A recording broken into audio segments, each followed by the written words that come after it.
नमस्कार, आप देख रहे हैं न्यूज फॉर नेशन और मैं हूं आपके साथ Shipra Jha. Short video maker TikTok को भारत में बैन कर दिया गया और ये सब कुछ यूजर की सेफ्टी और राष्ट्रीय सुरक्षा को ध्यान में रखते हुए किया गया। अब इसके बाद एक बार फिर से टिकटॉक पर बड़ी कार्रवाई की है। साउथ कोरिया में टिकटॉक के ऊपर 1 करोड़ रुपए से अधिक का जुर्माना लगाया गया है और ये आरोप लगाया गया है कि टिकटॉक ने बच्चों के डेटा का गलत इस्तेमाल किया है। द कोरिया कम्युनिकेशन कमीशन ने चाइनीज कंपनी पर 186 मिलियन वॉन यानी कि करीब 1.1 करोड़ रुपए का फाइन लगाया है। बता दें कि केसीसी दरअसल कोरिया में टेली कम्युनिकेशंस और डेटा से जुड़े सेक्टर्स में रेगुलेटर का काम करता है और इसके पास यूजर्स के डेटा से जुड़ी निगरानी की जिम्मेदारी भी है।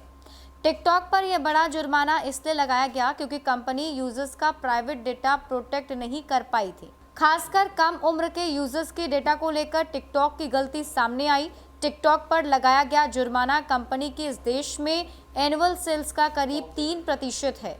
लोकल प्राइवेसी लॉ के तहत इतनी ही रकम कंपनी को चुकानी पड़ती है। केसीसी ने पिछले साल अक्टूबर में मामले की जांच शुरू की थी और पाया था कि टिकटॉक बिना पेरेंट्स के परमिशन के 14 साल के कम उम्र के बच्चों का डेटा कलेक्ट कर और इस्तेमाल कर रहा था। खासकर कम उम्र के यूजर्स के डेटा को लेकर टिकटॉक की गलती सामने आई। टिकटॉक पर लगाया गया जुर्माना कंपनी की इस देश में एनुअल सेल्स का करीब 3% है। लोकल प्राइवेसी लॉ के तहत इतनी ही रकम कंपनी को चुकानी पड़ती है।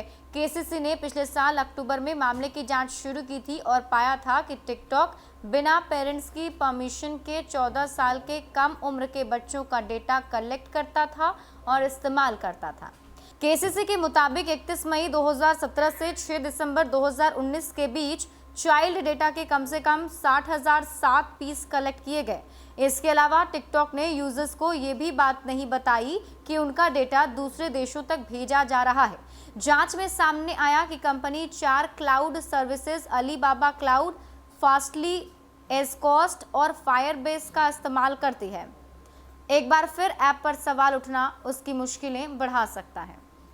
आपको बता दें कि टिकटॉक पर पहले भी ऐसे आरोप लगाए जा चुके हैं और इसी के मद्देनजर भारत में भी बैन किया गया है। 59 चीनी ऐप को जो है पूरे भारत में बैन किया गया सिर्फ और सिर्फ इसी वजह से कि ये सभी चाइनीज ऐप यूजर्स के डेटा का गलत इस्तेमाल करते थे और ये इन्फॉर्मेशन दूसरे देशों के साथ शेयर करते थे। अब साउथ कोरिया ने भी टिकटॉक को लेकर ये बड़ा कदम उठाया है। ज्यादा अपडेट के लिए आप जुड़े रहिए न्यूज फॉर नेशन के साथ। नमस्कार।